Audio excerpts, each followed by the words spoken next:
Assalamualaikum warahmatullahi wabarakatuh. Selamat so- Selamat sore, Bapak Hayat selaku dosen mata kuliah Pancasila, dan selamat sore untuk teman-teman semua. Apa kabar teman-teman? Saya harap semuanya sudah siap ya untuk memulai diskusi hari ini dengan judul Undang-Undang Dasar Negara Republik Indonesia.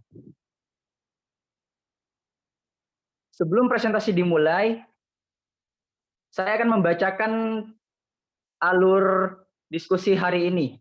Yang pertama, pengenalan dari kelompok kelas A dan juga kelas C. Yang kedua, pemaparan hasil diskusi dari kelompok masing-masing. Yang ketiga, sesi tanya jawab. Dan yang keempat, kesimpulan dan penutup.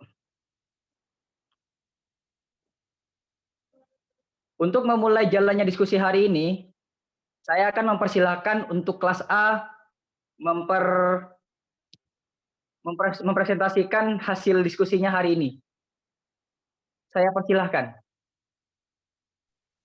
Mohon maaf, kelas C dulu katanya Pak Hayat. Oh, nggih, mohon maaf. Kan bisa diatur aja, terserah dari moderator. Silakan moderator yang ngatur nanti ya. Ya, silakan untuk kelas C memperkenalkan sekaligus mempresentasikan hasil diskusinya. Saya persilahkan.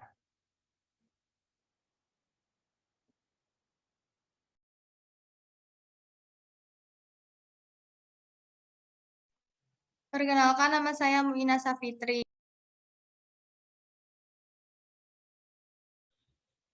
Perkenalkan, nama saya Safri Ayu. Perkenalkan, nama saya Vika Aini Nabila.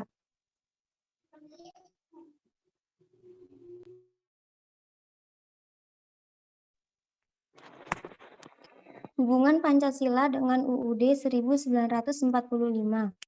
Hubungan Pancasila dengan UUD 1945 adalah dasar negara, bahkan disebut prioritas negara. Pancasila merupakan ideologi dasar negara dengan UUD sebagai bingkai kita dalam bernegara. Ada 3 hubungan Pancasila dengan UUD. Yang pertama yaitu Pancasila merupakan kaidah negara ketika suatu negara telah menyatakan kemerdekaannya. Maka negara tersebut harus mempunyai tujuan atau kebijakan yang dapat disebut dengan kaidah untuk tujuan negara tersebut ke depannya. Yang kedua, dalam pembukaan UUD terdapat Pancasila. Kita semua tahu bahwa di alinea keempat pada pembukaan UUD terdapat rumusan Pancasila. Maka secara tidak langsung tujuan UUD adalah yang terdapat dalam Pancasila sehingga keduanya saling berhubungan. Yang ketiga, kesimpulan dari UUD adalah Pancasila ketika kita mulai mempelajari pasal serta setiap ayat dari UUD. Maka kita dapat menyimpulkan bahwa apapun isi di dalam UUD setiap saja kembali lagi kepada Pancasila sebagai dasar kita bersama, kita bernegara. Next. Hubungan Pancasila dan UUD 45 dibagi menjadi 2, yaitu hubungan formal dan hubungan material. Hubungan formal dibagi menjadi 4 macam, yaitu 1. Pancasila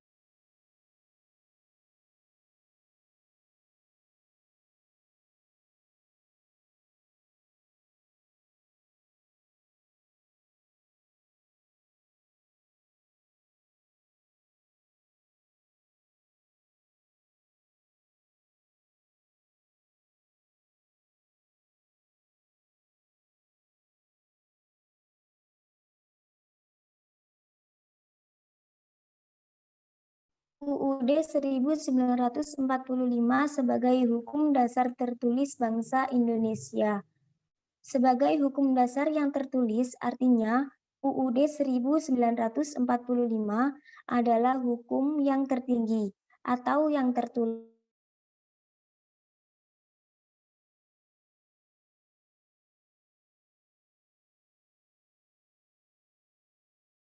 1945 adalah sumber segala hukum dan peraturan yang berlaku yang ada di Indonesia, misalnya TAP, TAUKEP, MPR, Undang-Undang, UU Peraturan Pemerintah, PP, Keputusan Presiden, Keputusan Menteri dengan sumber pada UUD 1945. UUD 1945 adalah hukum yang mengikat semuanya, dari pemerintah pusat apapun daerah, lembaga-lembaga negara, dan lembaga masyarakat Indonesia di mana saja berada.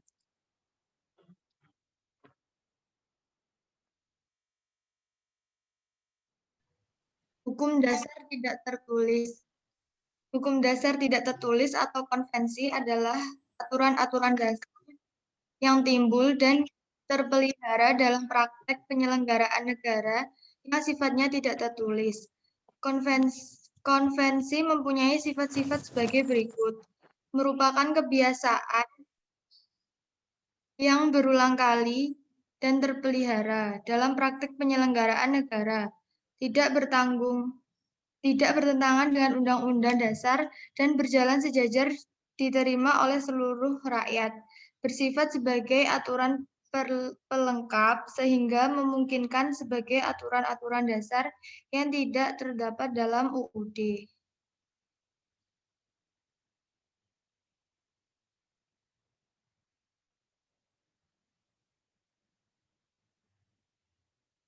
Kesepakatan dasar untuk perubahan UUD 1945.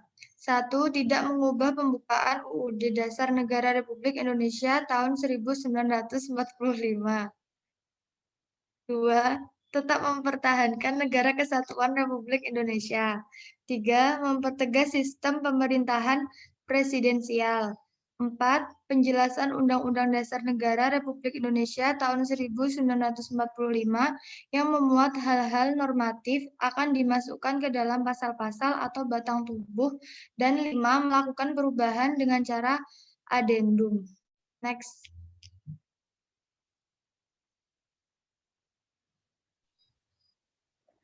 Isi pokok batang tubuh Undang-Undang Dasar 1945 pasca amandemen. Amandemen pertama, perubahan ini meliputi 9 pasal 16 ayat yang ditetapkan pada tanggal 19 Oktober 1999, yaitu pasal 5 ayat 1, pasal 7, pasal 9 ayat 1 dan 2, pasal 13 ayat 2 dan 3, pasal 14 ayat 1, pasal 14 ayat 2, pasal 15, pasal 17 ayat 2 dan 3, pasal 20 ayat 1 sampai 4, dan pasal 21. Amandemen kedua, perubahan ini tersebar dalam 7 bab yang ditetapkan pada 18 Agustus tahun 2000, yaitu pada bab 6, bab 7, bab 9A, bab 10, bab 10A, bab 12, dan bab 15. Amandemen ketiga, perubahan ini tersebar dalam 7 bab yang ditetapkan pada tanggal 19 November 2001, yaitu bab 1, bab 2, bab 3, bab 4, bab 4, bab 6A, bab 7A, bab 7B, dan bab 8A. Amandemen keempat, perubahan ini meliputi 19 ayat yang terdiri dari 13 butir ketentuan serta 1 butir yang dihapuskan. Ditetapkan pada tanggal 10 Agustus 2002.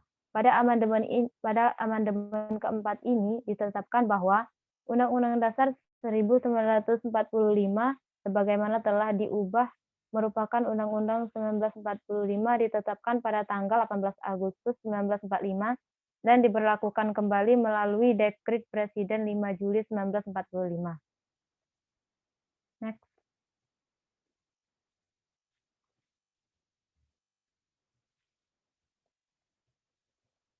Sistem Ketatanegaraan Indonesia berdasarkan Undang-Undang Dasar 1945 pasca amandemen.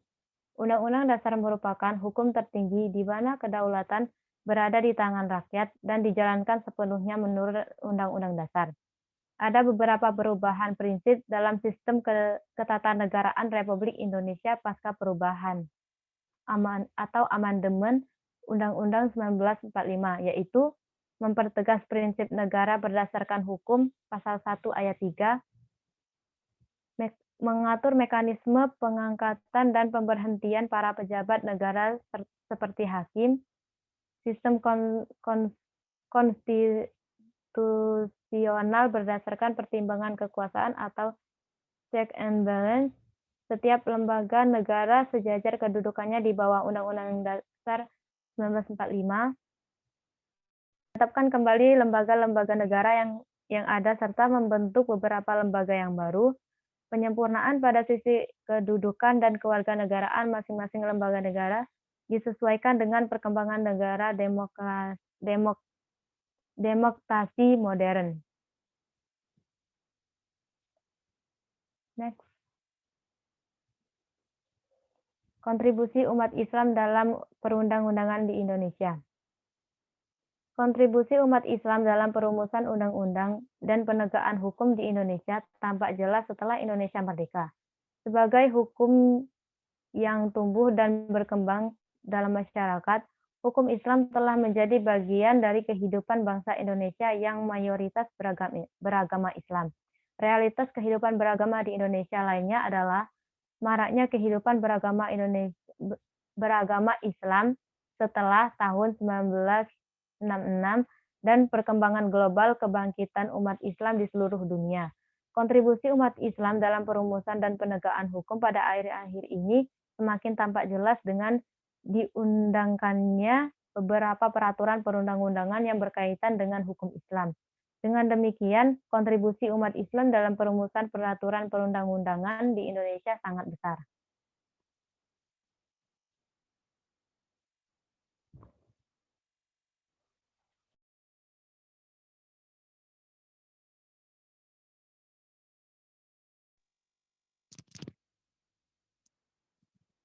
Terima kasih untuk kelas C sudah memaparkan hasil diskusinya. Mohon maaf Bapak Hayat, teman-teman yang presentasi dan yang lain ada yang belum masuk. Apakah bisa di ACC? Sudah masuk. Sudah masuk semua.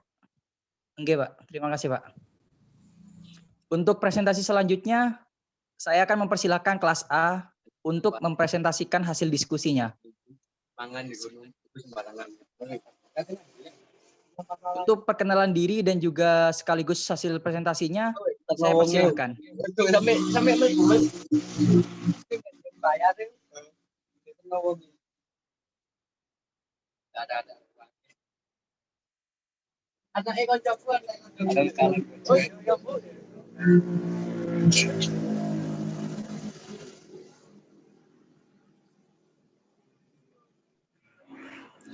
Baik, di sini kami kelompok 9, kelas A. Perkenalkan, nama saya Elvina Listiana Putri Fidausi.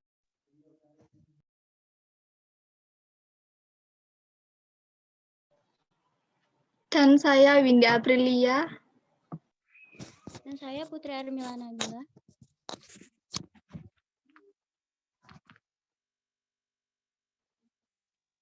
Lanjut.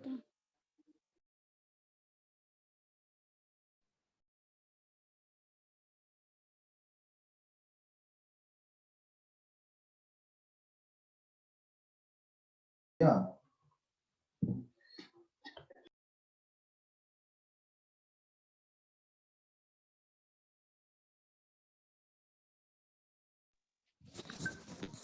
Hubungan Pancasila dengan Undang-Undang Dasar 1945. Pancasila dan Undang-Undang Dasar 1945 adalah dasar negara, bahkan disebut prioritas negara. Pancasila merupakan ideologi dasar negara, sedangkan Undang-Undang Dasar sebagai bingkai kita dalam bernegara. Yang pertama, Pancasila merupakan kaidah negara. Ketika suatu negara telah menyatakan kemerdekaannya, maka negara tersebut harus mempunyai tujuan atau kebijakan yang dapat disebut dengan kaidah untuk tujuan negara tersebut ke depannya. Yang kedua, dalam pembukaan Undang-Undang Dasar terdapat Pancasila. Di alinea keempat, pada pembukaan undang-undang terdapat rumusan Pancasila. Maka secara tidak langsung, tujuan Undang-Undang Dasar adalah Tujuan Undang-Undang Dasar adalah yang terdapat dalam Pancasila sehingga keduanya saling berhubungan. Yang ketiga, kesimpulan dari Undang-Undang Dasar adalah Pancasila. Ketika kita mulai mempelajari pasal serta setiap ayat dari Undang-Undang Dasar, maka kita dapat menyimpulkan bahwa apapun isi di dalam Undang-Undang Dasar tetap saja kembali lagi kepada Pancasila sebagai dasar kita bernegara.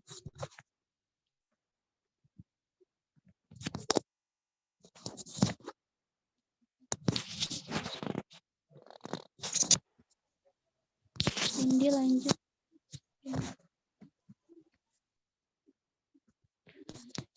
Undang-Undang Dasar 1945 sebagai hukum dasar negara. Undang-Undang Dasar 1945 sebagai hukum dasar negara tertulis bangsa Indonesia. Undang-Undang Dasar 1945 sebagai hukum dasar yang tertulis artinya Undang-Undang Dasar 1945 adalah hukum yang tertinggi atau yang tertulis di Negara Kesatuan Republik Indonesia ini. Undang-Undang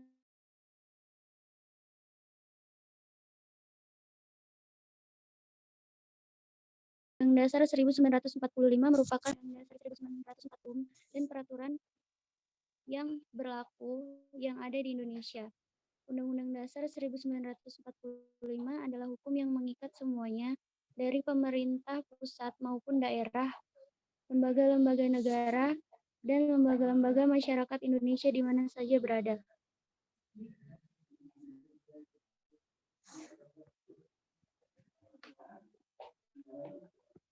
Undang-Undang Dasar 1945 sebagai hukum dasar tidak tertulis bangsa Indonesia.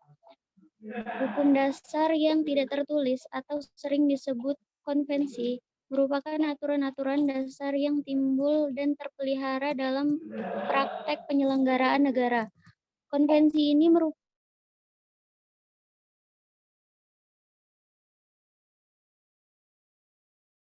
pelengkap dari aturan-aturan dan tidak boleh bertentangan dengan Undang-Undang Dasar.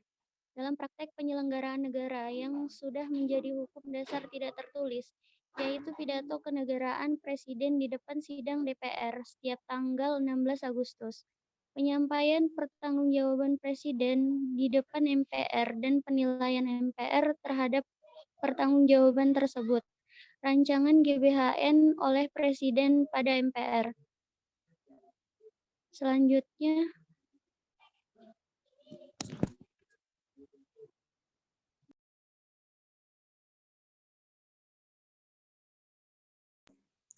Amandemen UUD 1945.